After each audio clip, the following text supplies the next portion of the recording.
Boa tarde a todos. Hoje é com muito gosto que vos apresento o palestrante de hoje. Connosco hoje temos o José Cerca, que também é sócio da Sociedade Brutteriana e, para além de sócio da Sociedade Brutteriana, foi aluno da licenciatura de Biologia e aluno do mestrado em Ecologia também da Universidade de Coimbra. Alguns de vocês o conhecem, temos um carinho especial porque também desenvolveu vários trabalhos no grupo e tivemos a oportunidade realmente de o conhecer e de trabalhar com ele mais de perto, por isso é com muito gosto que o temos hoje connosco. Para vos dar um pequeno vislumbre daquilo que é o percurso dele, na realidade tem tido várias experiências em múltiplos laboratórios e expandiu as competências que adquiriu cá na Universidade de Coimbra em larga escala e em várias áreas diferentes.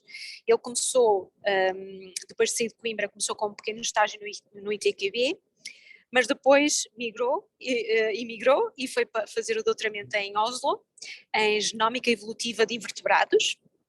Depois esteve em Berkeley, onde trabalhou com a evolução de aranhas no Havaí, neste momento tem uma bolsa que lhe permite viajar por vários locais durante um ano, e então já teve a oportunidade de estar em inúmeros locais, desde as Galápagos, o Equador, Califórnia, Copenhaga e Tenerife, e dedica-se fundamentalmente à genómica evolutiva, dentro de 3 grandes linhas de investigação, ou seja, interessa-lhe as adaptações radiativas e evolução paralela e convergente, os processos evolutivos, evolução, adaptação e especiação, em particular em ilhas, e a adaptação no cenário que enfrentamos atualmente, desde o surgimento da espécie humana, ou seja, durante o Antropoceno, com as alterações das condições do meio ambiente, como são as condições de aridez ou a urbanização. E com isto, creio que nos vai falar de um trabalho super interessante.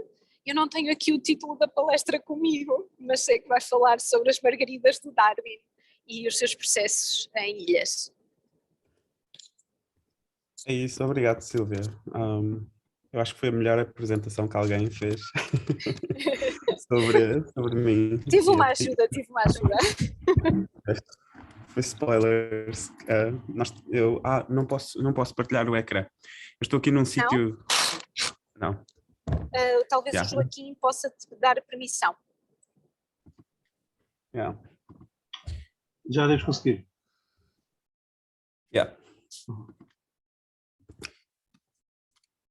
Sim, então, os tempos que eu passei em Coimbra foram dos melhores tempos e foi fantástico poder, muito daquilo que eu aprendi foi com o João e com a Sílvia e com o Ruben na altura, e acho que a minha paixão pela ciência veio precisamente do meu mestrado e precisamente poder ter trabalhado com o João e com a Sílvia. E portanto estou muito feliz em estar aqui hoje, porque é sempre, o bom filho sempre, a casa sempre torna como o meu avô e a minha mãe me ensinaram. E hoje vou estar a falar precisamente do que a Sílvia estava a dizer, que é este trabalho que nós desenvolvemos a nível genómico, com as margaridas de Darwin, e o que é que o que é que estas plantas das ilhas nos permitem saber sobre a evolução em geral. E eu gosto sempre de começar por agradecer às pessoas que me ajudaram, porque eu sou o autor líder, o primeiro autor do artigo, mas este artigo não seria aquilo que seria sem a contribuição de muita gente, inclusive a do João, que nos ajudou a determinar o tamanho do genoma para que nós pudéssemos ter uma estratégia de sequenciamento. Eu, quando digo genoma, estou a referir-me a todo o material genético que existe na célula de um organismo, ou seja, eu tenho o meu genoma, o meu pai vai ter outro genoma, a minha mãe vai ter outro genoma, mas o mais importante a reter é que nós normalmente sequenciamos um genoma por espécie, e foi aquilo que eu fiz. E então eu gostava, mas antes de falar em genomas, eu gostava de voltar atrás e falar daquilo que nós, quando falamos em sucesso biológico, normalmente estamos a referir a três eixos, que é o sucesso a nível do fenótipo, que é, por exemplo, uma espécie ou uma linha evolutiva, ou seja, um grupo de espécies que tem uma diversidade acima da média a nível da forma como como se parece, ou seja, do fenótipo. E depois também falamos em sucesso ecológico, quando uma espécie ou um grupo de espécies está presente em bastantes ambientes, e também sucesso a nível do número de espécies, como por exemplo, este grupo evolutivo tem muito mais espécies que este grupo evolutivo. E precisamente o casos extremos das três coisas acontecem em ilhas, em que, por exemplo, nós temos este fenómeno da adaptação radiativa, onde há uma espécie ancestral que chega às ilhas, encontra espaço ecológico aberto e é capaz de o ocupar, evoluindo a posteriori várias espécies. E o caso mais famoso é justamente este dos tentilhões de Darwin, onde havia uma espécie que está aqui no meio e que depois se ramificou, ou seja, estas coisinhas azuis são ramificações em espécies diferentes, e depois há sempre esta ligação com a ecologia, porque em cada espécie está a fazer coisas diferentes, ou seja, a comer, neste caso, sementes diferentes. Mas também existem outros exemplos, e esta é parte do meu trabalho que eu desenvolvi aqui na Califórnia. Aqui são 8 da manhã, por isso que eu ainda estou um bocado, um bocado lento, em que existem estas 4 aranhas que se camuflam em diferentes locais, a verde na relva, as castanhas mais em diferentes árvores e a magenta também. E então existe sempre esta evolução associada com mudanças a nível de como os organismos como são parecidos, ou seja, como eu gosto, normalmente eu quando falo em fenótipos para fora de biólogos, ou seja, para explicar, por exemplo, à minha mãe, é a anatomia externa, é assim que eu gosto de explicar, mas isso não está 100% correto. Então temos esta diversidade acima da média de fenótipo, de ecologia e de número de espécies, mas aquilo que também é fascinante é este segundo fenómeno, que é o síndrome das ilhas, onde existe esta evolução para espécies completamente, digamos, ridículas ou completamente extremas, parece que foram desenhadas por, por uma criança de 5 anos, que há, por exemplo, o caranguejo dos cocos, que existem em várias ilhas no Índico, as árvores que são cactos que existem nos Galápagos, e, por exemplo, as árvores de sangue de dragão, que fazem estas paisagens um bocado alienígenas, estas mais pequeninas são as árvores pata de elefante, em que parece que estamos num filme do Avatar, ou assim num filme mais diferente. E então, por que é que isto acontece? Isto acontece por causa das condições das ilhas, que, ou seja, estão longe, e isso significa que, ao estarem longe, e se pensarmos, por exemplo, no Havaí, que está no meio do Oceano Pacífico, não todos os organismos conseguem colonizar. Ou seja, por exemplo, nós não esperamos ver anfíbios, rãs, em ilhas, porque as rãs não conseguem suportar ser transportadas pela água do mar, porque é demasiado salgada. E então, por exemplo, há insetos que chegam lá e não têm as rãs, e então acabam por ocupar o espaço na pureza das rãs, por exemplo, e isto acontece muito. Então as espécies evoluem ou seja, tornam-se de uma forma bastante distinta precisamente por causa disto.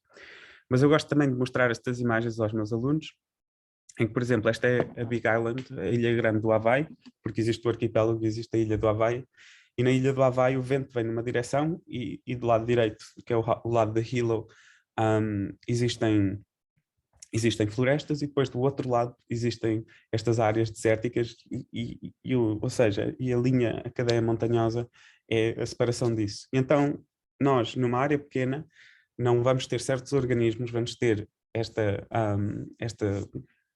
presença de habitats que é extrema, que depois permita que os organismos também tenham diferentes pressões seletivas, ou seja, que a seleção natural os puxe para diferentes lados. E outra característica aqui que se vê bem é na Ilha de Isabela, nos Galápagos, em que, por exemplo, existe aqui 3 áreas na mesma ilha com verde, em que há florestas nessas 3 áreas, mas depois tudo o que está entre essas florestas são blocos de lava. E esta separação também ajuda a que os organismos evoluam de uma forma mais neutra. E quando eu digo neutra é mais não seleção natural. Mas pronto, então eu tenho slides em inglês, como já notaram, mas mas estou a dizer mais ou menos o que está nos slides. E então existe esta variação incrível a nível de como as espécies como as espécies aparentam, ou seja, a anatomia externa, mas também a nível de ecologia e a nível de genética. E a nível das plantas, isto é um artigo ou algo que eu ainda estou a fazer. Existe este fenómeno da adaptação radiativa, onde existem aqueles três, uma evolução pronunciada naqueles três eixos, e depois eu agrupei em plantas, agrupei em artrópodes, agrupei em moluscos, e etc. E aquilo que nós vemos é que as margaridas, as asteráceas, têm adaptações radiativas muito grandes. Existem as espadas de prata no Havaí, existem as escalécias nos Galápagos existem mais 2 ou 3 grupos, existem muitas também nas Ilhas Canárias, na Madeira, em que chega sempre uma linhagem evolutiva, ou seja, uma espécie, e evolui para diferentes espécies em pouco tempo. Então, basicamente, aquilo que eu quero dizer é que todas as adaptações radiativas, aquelas que parecem mais dominantes a nível do número total deste fenómeno, são sobretudo as margaridas. E a nível daquilo que nós sabemos das plantas, porque eu mostrei-vos aquelas árvores cactos e tudo mais, aquilo que sabe é que quando as plantas vêm para as ilhas, elas também se tornam muito diferentes e que existem umas formas de diferenciação mais comuns. Por exemplo, nas ilhas nós estamos à espera que haja alterações na defesa, porque, por exemplo, há poucos mamíferos nas ilhas, então os herbívoros são pássaros, então as plantas vão se adaptar para se defender aos pássaros e não a mamíferos. Ou seja, não existem, os únicos mamíferos que nós, é um pouco como os anfíbios, os únicos mamíferos que nós encontramos nestas áreas são morcegos e humanos, os naturais.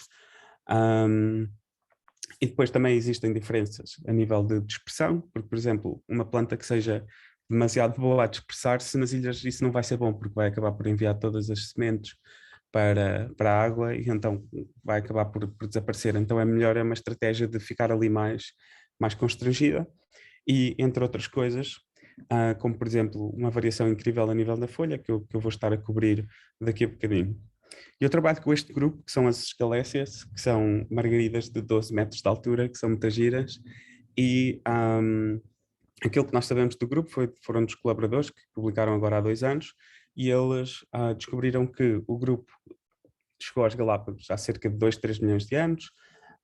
Os Galápagos sabemos que têm uma história, as ilhas têm 2, 3 milhões de anos também, ou seja, chegaram num ponto inicial do desenvolvimento das ilhas, e depois aquilo que é giro sobre as escalécias é que a nível destas alterações nós temos espécies que são árvores completas, temos espécies que são arbustos que nos dão pelo joelho, temos outras espécies que e depois temos esta variação a nível de folha. Por exemplo, isto é um grupo de plantas que é muito semelhante e podemos ver que existem todas estas folhas, desde esta aqui, que tem uma folha super fininha, desde estas aqui, e aquilo que achamos é que esta variabilidade, esta variação a nível de folha é também para ajudar as plantas a sobreviver, às condições que podem ser ou muito áridas numa parte da ilha ou muito úmidas na outra parte da mesma ilha, como eu vos mostrei na ilha do Havaí.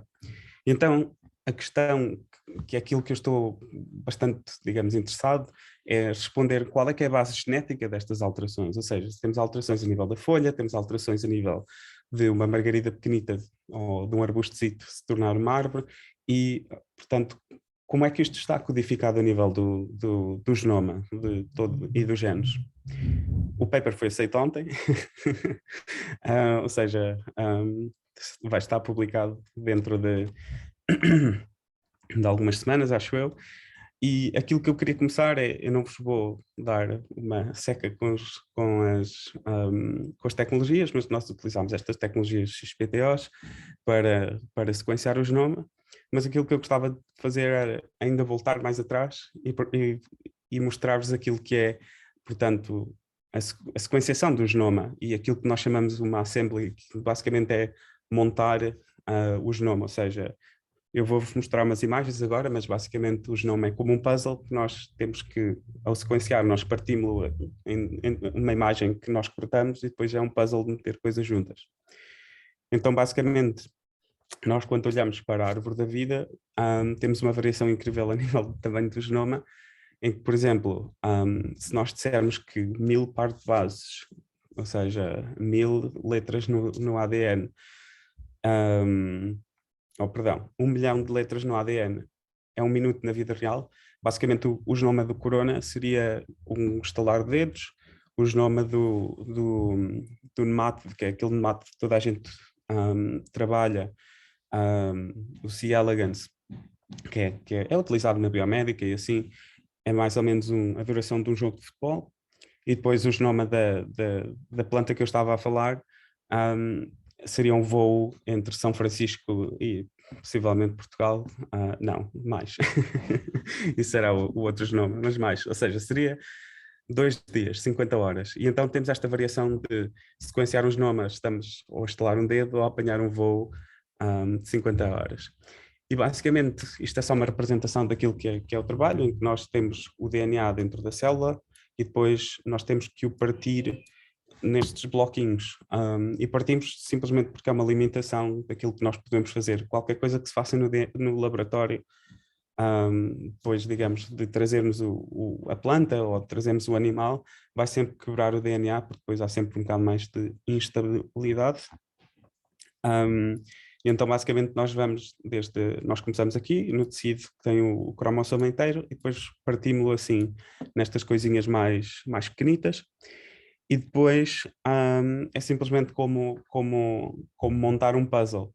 Mas eu saltei este slide simplesmente para vos dar este contexto, que é nós, quando fragmentamos o DNA, por exemplo, o genoma da Scalécia tem 3 bilhões de letras, mas sequenciamos em grupinhos de 100 a 300. E as novas tecnologias, já as que eu utilizei, ajudam a sequenciar 1000 letras no DNA, 6.000, 60.000 letras, ou seja, 60.000 pares de bases. Então isso resulta que fazer um puzzle é assim uma confusão em que nós temos um puzzle de 320 bilhões em pecinhas pequeninas e isso dificulta muito. Utilizamos computadores que têm 50 computadores por trás a fazer o processamento e tudo mais.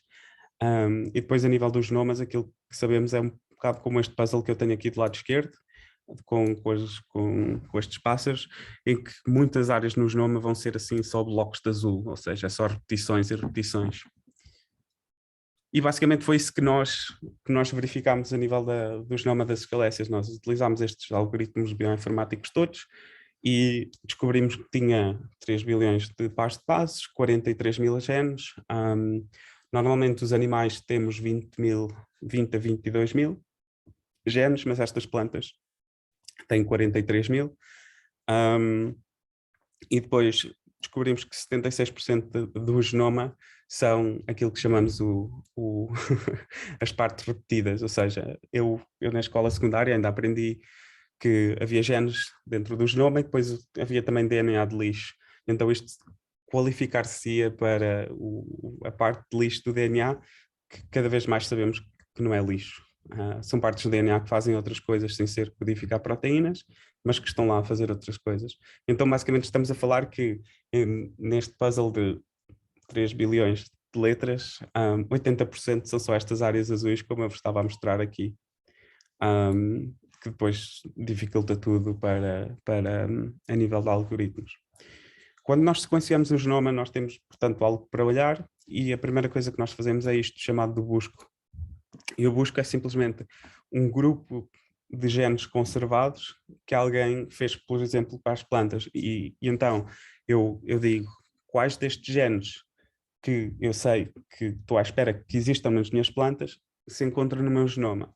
E então isso deixa-me fazer uma comparação e obter esta informação que aqui está a verde e a rosa, a cor de rosa, que é a parte do genoma que está a faltar, ou seja, quanto é que está a faltar e quanto é que está fragmentado, ou seja, todos estes algoritmos não vão fazer um trabalho a 100%, mas neste caso fizeram a 90 e tal por cento, que é bom.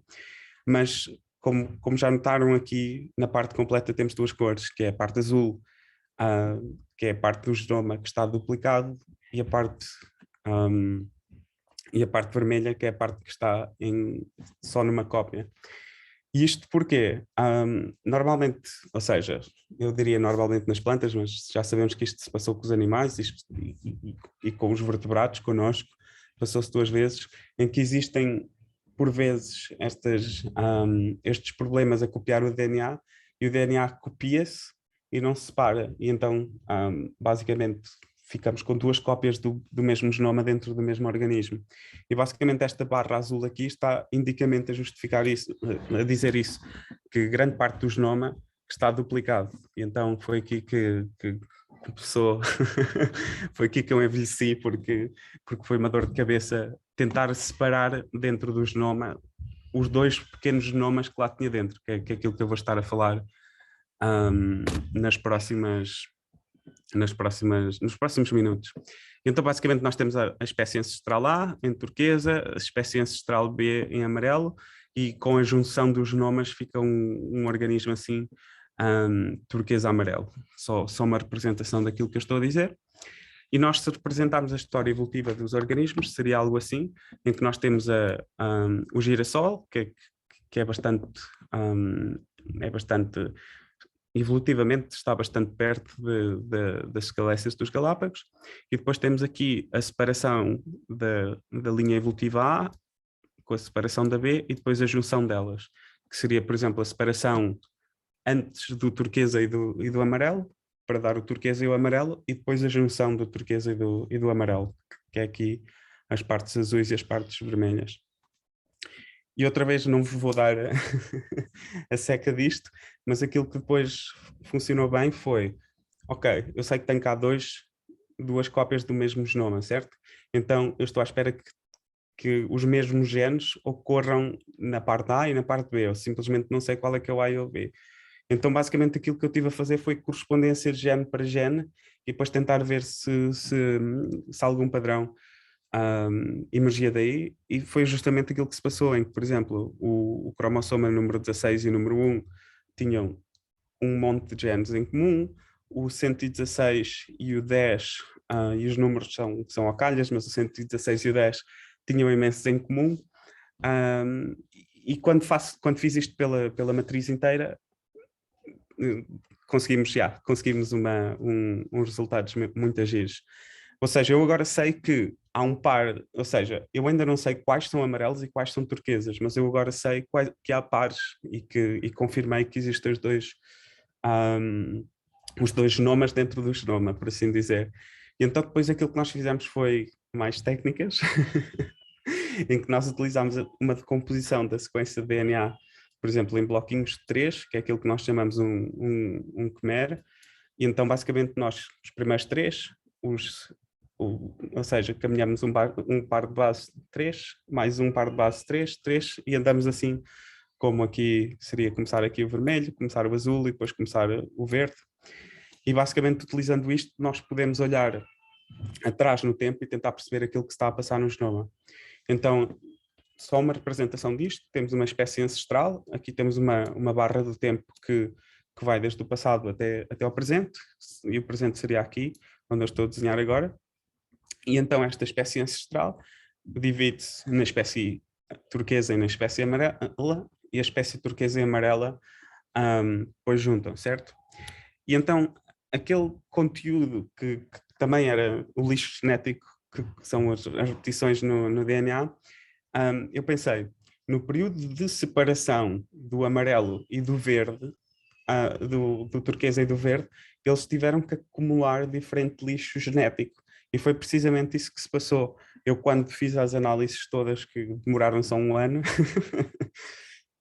descobri precisamente que o lixo genético, por assim dizer, ou seja, as repetições do amarelo e do turquesa, este está mais verde que turquesa, mas basicamente deixavam-nos separar. E então agora já tenho o set de cromossomas amarelo, o set de cromossomas turquesa e os pares entre eles de correspondência, ou seja, o 1 deste com o 1 deste, o 2 deste com o 2 deste e tudo mais. Nós depois também fizemos o dateamento, que é basicamente só uma calibraçãozinha, e descobrimos que a separação do amarelo e do turquesa deu-se há 4 milhões de anos, e depois basicamente quando elas se juntaram foi precisamente, ou seja, quando elas se juntaram, que aqui é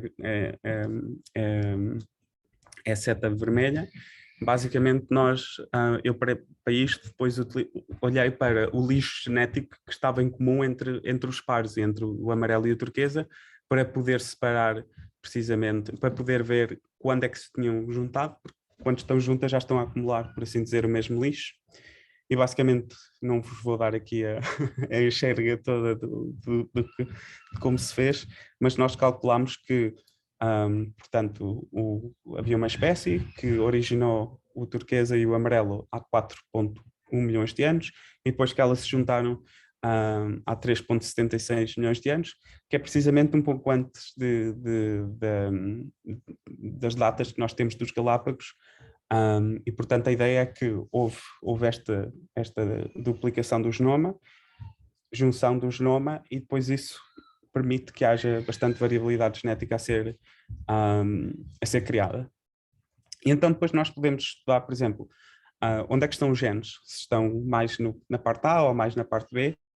Então aqui foi basicamente o que nós fizemos. Por exemplo, isto são isoformas, ou seja, diferentes formas do mesmo gene, e dá para ver que em azul há sempre mais, e a conexão entre o azul e o laranja aqui, ou seja, o cinzento, é precisamente os pares, e podemos ver que o azul tem mais isoformas, o azul tem mais genes, o azul tem mais genes que já morreram, que são pseudogenes, e depois, mas os dois têm mais ou menos o mesmo conteúdo a nível total de lixo genético, de repetições. Eu estou a dizer lixo, mas claro que não é lixo.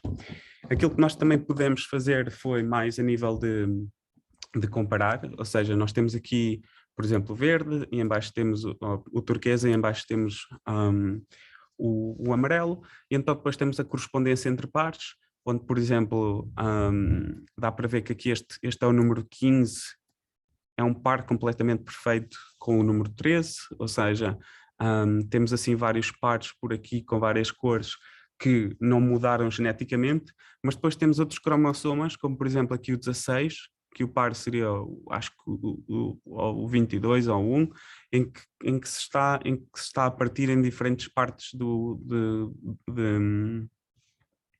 em diferentes partes. E basicamente, ou seja, isto é uma comparação de onde é que estão as sequências genéticas do A no B, e isto dá para ver, para encontrar padrões, porque, por exemplo, uma coisa muito gira é aquilo que está aqui claro no último, no cor-de-rosa, em que há esta estrutura não assim limpinha, mas que há assim um X. E então isso é uma parte do cromossoma que basicamente se despega da outra parte, vira-se ao contrário, inverte-se, e depois insere-se outra vez. É aquilo que nós chamamos de uma inversão. E estas inversões sabemos que precisamente podem ser importantes na história evolutiva, porque ajudam a acumular muitos genes, porque depois os genes ficam ali retidos naquela inversão. E é muito giro que encontramos isto, porque encontramos precisamente muitos genes dentro destas regiões. E depois, aquela pergunta inicial que eu fiz, que foi a pergunta de será que nós vemos a nível do genoma estas evidências de adaptação aos Galápagos, que seria as alterações a nível da folha, crescimento, adaptação a condições mais áridas, porque os Galápagos conseguem ser bastante áridos, e nós aquilo que fizemos foi utilizar uma métrica que nos permite ver se existe seleção natural a nível de um gene, ou seja, um gene que confira uma folha diferente. Será que há seleção natural a nível desse gene? E foi precisamente isso que nós encontramos. A imagem no paper é assim, que eu acho que não há ninguém no mundo que consiga ler a imagem sem ser eu e entender o que a imagem está a dizer, mas temos de ter uma imagem. E basicamente nós, quando comecei a olhar para os genes que estavam com padrões de seleção natural, foram precisamente genes que fazem a espécie crescer, genes que fazem a espécie florir mais tarde, ou seja, dedicar mais tempo a crescer para depois florir mais tarde, genes que regulam a transição, por exemplo, entre germinação e crescimento, e depois outros genes associados com stress e com imunidade. E a última parte que nós fizemos foi uma questão de duplicação de genes, ou seja, a duplicação de genes pode ajudar as linhas evolutivas, ou seja, as espécies a adaptar-se. Eu gosto de dar sempre este exemplo nos primatas. Todos os mamíferos só veem duas cores. Eu acho, não tenho a certeza agora quais são as cores, mas os mamíferos só veem duas cores, que é o vermelho e o verde. Mas na nossa história evolutiva, há coisa de 20 ou 30 milhões de anos, eu não sei bem as datas, um desses genes, por exemplo, o vermelho, duplicou-se por um erro genético. Então, de um momento para o outro, temos um verde e dois vermelhos, certo? Só que nós só precisamos de um dos vermelhos. Então, uma das cópias começou a acumular mutações que, primeiro, fizeram com que o gene vermelho não funcionasse e depois, com a contribuição da seleção natural, houve precisamente a evolução de ver azul. Ou seja, do momento que nós vamos só de verde para vermelho, para ter verde, vermelho, vermelho, para ter verde, vermelho, azul. Isto passou-se na nossa linha evolutiva, é por isso que nós vemos mais cores que os outros mamíferos. E basicamente aqui, quando eu resumo da mesma forma que não devia resumir os dados, mas não encontrei forma melhor, nós vemos a mesma contribuição da seleção natural e a mesma contribuição da duplicação dos genes, que é, por exemplo, resposta à deprivação de água, ou seja, a aridez, resposta a homicetes, a fungos, ou seja, contra inimigos, resposta contra a quitina, ou seja, pode ser em resposta a insetos, outra vez aqui em cima, fungos, osmótico, stress osmótico, e também muita regulação a nível de crescimento, a nível de folha. Este projeto, e dando só assim mais uma parte mais final, a parte do Conselho de Pesquisa norueguês, Conselho de Investigação norueguês. E pronto, tem sido bastante giro. Eu estive nos Galápagos, então queria só mostrar umas fotos. Estive nos Galápagos agora estive lá desde novembro até fevereiro. E pronto, eu adorei aquilo, é muito fixe. Está cheio de americanos ricos, mas fora disso é muito fixe. E é um sítio onde a biodiversidade vem às pessoas, então há leões marinhos pelas, eu não posso dizer cidades, pelas aldeias, aquilo tem 20 mil pessoas, portanto se calhar já seria uma cidade, isso é também da Guarda, que é a melhor cidade do mundo.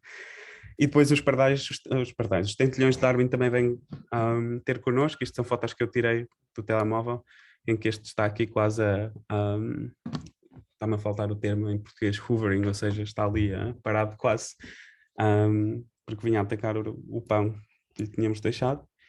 E pronto, a biodiversidade ainda não se adaptou ao corona, mas eu adaptei-me. E só mostrar-vos algumas fotos daquilo que há lá, porque eu depois vejo os animais no chão e também fico, deixa-me tirar uma foto meio parva para mostrar em conferências.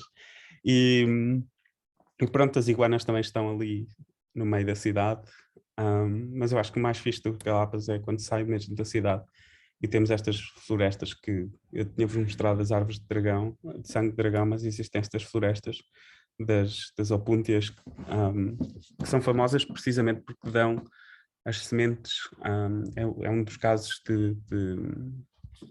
digamos, não sei se posso dizer mutualismo, mas as sementes e o bico dos tentilhões, e são estas as plantas que fazem essas sementes dos tentilhões, têm o bico, o maior bico. Então existem estes cenários, isto é meia hora a pé lá da vila, de uma das vilas, e pronto, a dimensão humana dos Galápagos também é muito fixe, porque eu e a Tura, que é a minha parceira, que é esta loira que está sempre comigo, ela veio comigo para o Equador, enquanto estava a acabar o doutoramento dela de forma remota, conhecemos as pessoas mais incríveis e para as pessoas que me conhecem, vocês sabem que eu adoro conhecer pessoas novas e tudo mais, então nós, claro, tornámos-nos amigos, toda a gente dos restaurantes onde íamos e tudo mais. Então fizemos imensos amigos e claro, as origens que eu levei uma camisola da Académica para poder representar a Briosa e ter esta foto precisamente para mostrar a um amigo. Então, isto era aquilo que eu tinha para partilhar convosco. Demorei 31 minutos e 10 segundos, que eu estou aqui a cronometrar. Obrigado por estarem aqui e estou feliz em poder voltar a Coimbra, talvez um dia mais tarde com uma palestra não online. E pronto, se alguém tiver perguntas, eu peço desculpa se algumas coisas foram demasiado simples ou se algumas coisas foram demasiado difíceis, mas era isso que tinha para vos mostrar.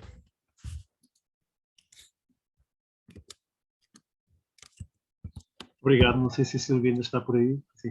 Estou a ouvir. Muito obrigada, Cerca. Eu adorei a apresentação. Para quem acha que o trabalho que demora só no campo, pois também no laboratório também pode ser muito, muito moroso. Eu gostava de fazer uma pergunta só assim para abrir a sessão de perguntas e já agora perguntar-te, só para, na realidade para esclarecer, a duplicação de genoma dá-se depois do momento de hibridização, certo? Não, estes são holopoliploides, ou seja, a hibridização já é a poliploidização, diria Okay, não, teve que haver um evento de duplicação de genoma, ou seja, porque eles quando hibridizam levam uma cópia de cada parental e normalmente os holopoliploides duplicam o genoma para estabilizá-lo, não é? Sim, yeah. Pronto, e ficam com 2 cópias de cada parental, como é óbvio. Por isso é que a minha sugestão é que a duplicação de genoma ocorre depois da hibridização. Sim, isso são coisas que eu não tinha pensado. Porque eu estava a assumir que elas se separavam e depois se juntavam outra vez, e então a poliploidização seria mais por isso, mas o cenário que estás a dizer da poliploidização, que seria homopoliploide e depois uma duplicação e tudo mais, faz Sim, sentido. exatamente. Ou seja, há uma hibridização normal, não é? A formação dos gametas normal, com a quantidade de haploide, que se funde e forma um híbrido, e esse híbrido normalmente é o que acontece nos holopoliploides, tende a duplicar o genoma precisamente para estabilizá-lo, e por isso Ok. apresenta 2 cópias de cada parental. Porque senão implicaria um processo muito mais complicado, que era a duplicação em cada um dos parentais e posterior hibridização, que é muito mais raro de acontecer, seria muito mais pouco provável, é menos provável. Acha-se que os parentais já estavam nas ilhas ou a hibridização ocorre fora das ilhas e ocorre migração a posteriori? Porque a origem parece-me ser mesmo na origem das ilhas, não é? O que é que tu achas? Isso é uma... Primeiro, Pode obrigado ser muito, pela pode não clarificação, e se depois saber.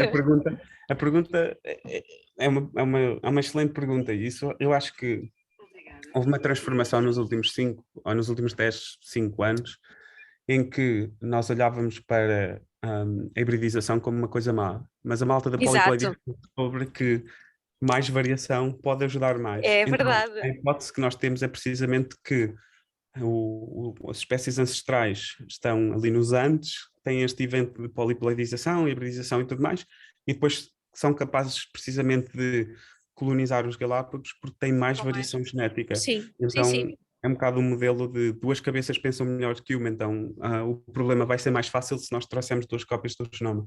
Isso é precisamente aquilo que se acha a nível de, por exemplo, eu acho que no Havaí, em Juan Fernandes, que é a ilha, são os Galápagos do Chile, que ninguém conhece, mas estão lá.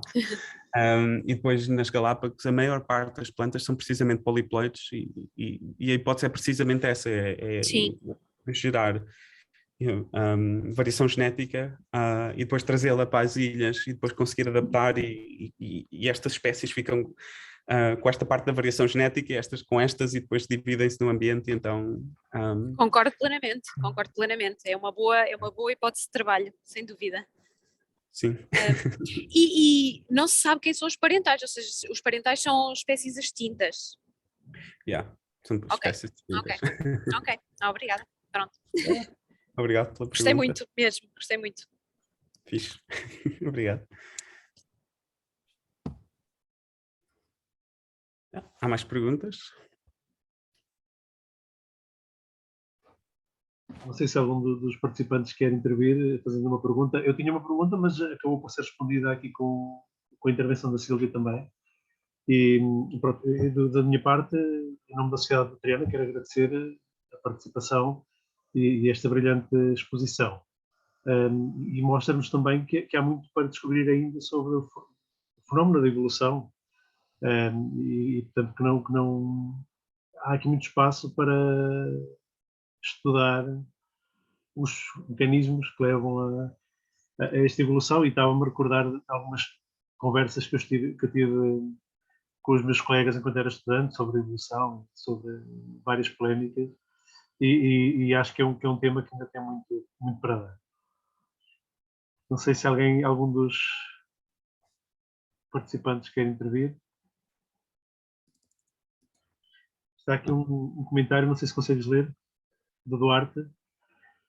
O tamanho do genoma deve constituir um custo de fitness.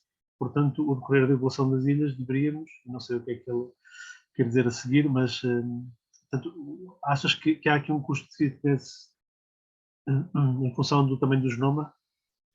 Sim, aquilo que o Duarte está a dizer também é uma pergunta fantástica, que é, ou seja, com o decorrer estaríamos à espera que houvesse uma redução do genoma. E isto vai de volta àquilo que a Sílvia estava a dizer, que as espécies estão extintas na natureza, ou seja, as espécies parentais, que seria o amarelo e o verde. Mas basicamente aquilo que nós verificamos é que, ainda que esta seja poliploide, tem o mesmo tamanho do genoma que, por exemplo, o girassol, e o girassol não é poliploide. É mais complicado que isto porque são paleopoliploides, mas esta poliploidizou, ou seja, duplicou-se depois de já, ou seja, esta duplicação do genoma não está no girassol, mas está na escalécia. E tem o mesmo tamanho de genoma, e isso para mim significa que já houve mecanismos precisamente de redução do genoma, porque aquela que tem 2 cópias tem 3 bilhões de bases, e esta com 4 cópias também tem 3 bilhões de pares. Mas nós não encontramos assinaturas a nível de perdas genéticas muito grandes. Mas sim, basicamente eu também acho que parte da redução do tamanho do genoma é importante, e sobretudo porque quanto mais DNA existe, maior vai ser o núcleo. E o tamanho do núcleo vai influenciar o tamanho da célula, e existe uma correlação quase de 1 entre o tamanho da célula e o tamanho do núcleo. E o tamanho da célula depois vai influenciar de forma direta a capacidade das plantas de responderem, por exemplo, a condições mais áridas ou menos áridas, porque depois células demasiado grandes necessitam de muita água, e então eu acho que esta é a hipótese, que é assim, tipo, isto leva a isto, isto leva àquilo, e aquilo leva àquilo, mas sim, basicamente estamos à espera disso, mas não é muito fácil testar essa hipótese sem experiências no campo. Deixa-me perguntar-te portanto, vocês utilizaram esta planta para estudar este fenómeno, mas há evidências de que isto ocorre com muita frequência noutras plantas e também noutras ilhas, ou isso ainda não está estudado? Sim, ou seja, basicamente a ideia da poliploidização ocorre em quase todas as ilhas. Eu acho que 70%, não quero estar a dizer números falsos, mas eu acho que era 70% a 90% era a estimativa das plantas endémicas do Havaí de serem poliploides. Quase todas são poliploides. E em termos de hibridização é precisamente também aquilo que estamos que estamos a descobrir, que existe imensa hibridização a nível de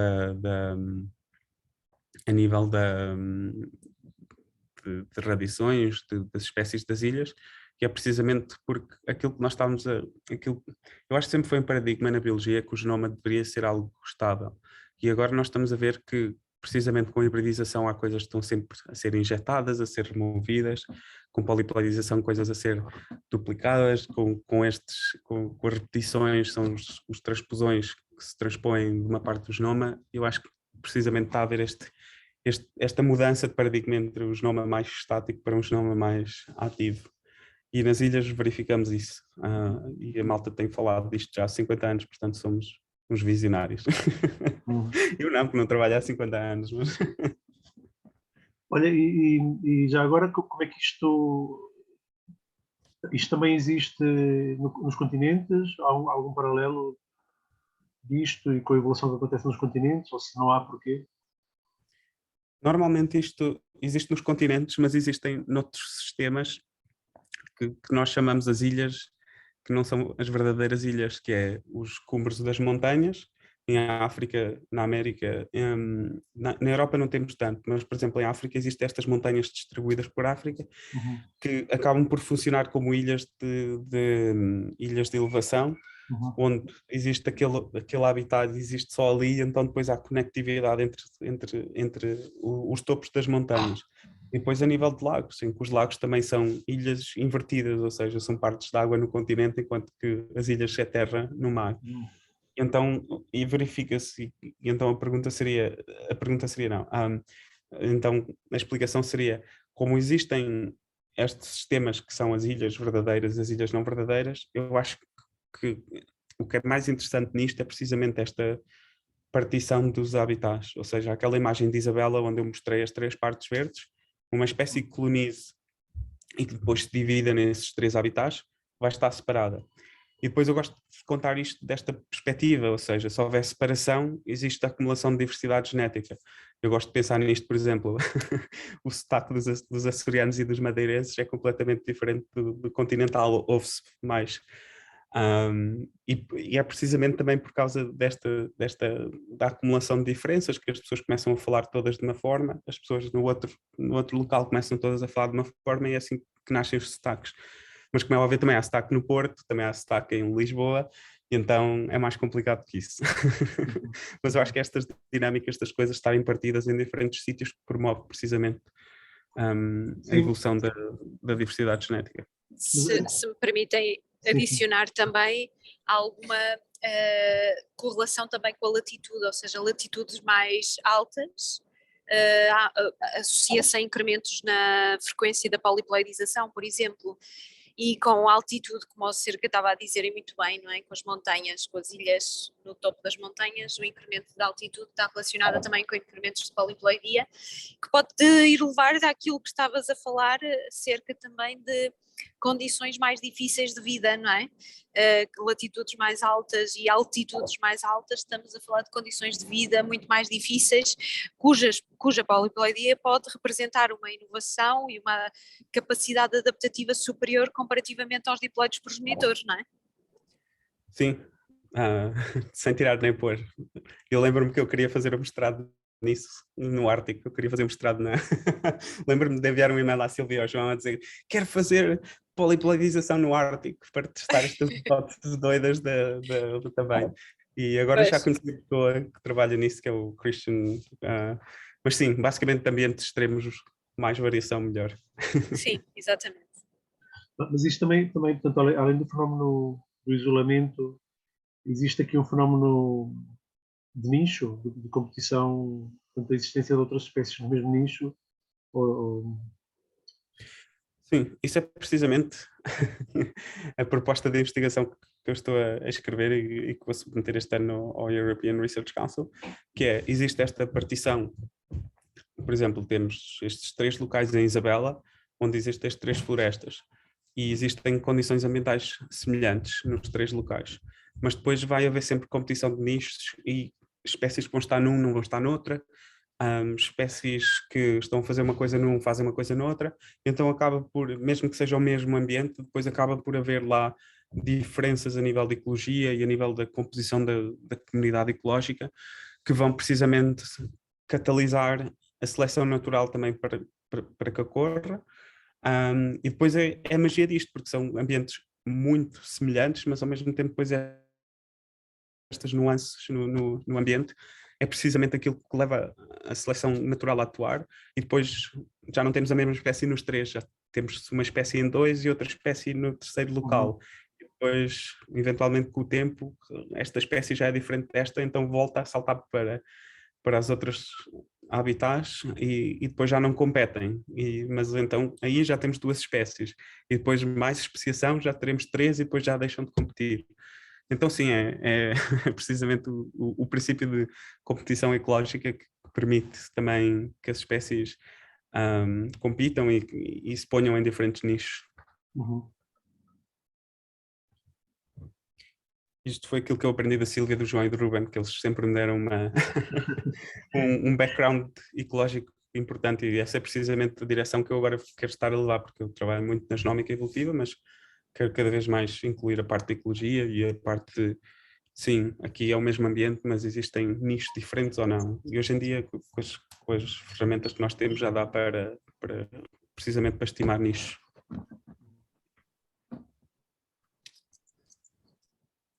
Não sei se queres falar, Sílvia. Nada, só gostei mesmo muito da apresentação e acho muito interessante que tentes agora seguir na direção de completar com a ecologia. Parece-me uma excelente continuidade, é só isso. Estão-te a mandar abraços aqui do carro, o João. Igualmente.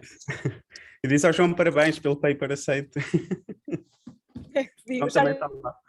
já lhe disse. Tá bom. Obrigada, Cerca. Obrigado. Pronto, se não houver mais perguntas, vamos encerrar a sessão.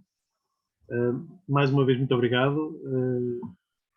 Foi mais uma vez uma demonstração da versatilidade dos nossos associados e que estão a contribuir em grande medida para o avanço da ciência e portanto, assim também cumprimos o nosso princípio da sociedade rotariana da divulgação destes trabalhos que têm sido desenvolvidos. Muito obrigado, espero que possa juntar a nós numas outras oportunidades, eventualmente presencialmente. E pronto, daqui a um mês teremos uma nova tertúlia que será anunciada em breve e até essa altura para toda a gente. Obrigado, José. Obrigado. Obrigada. Beijinhos para todos. Tchau. Deus.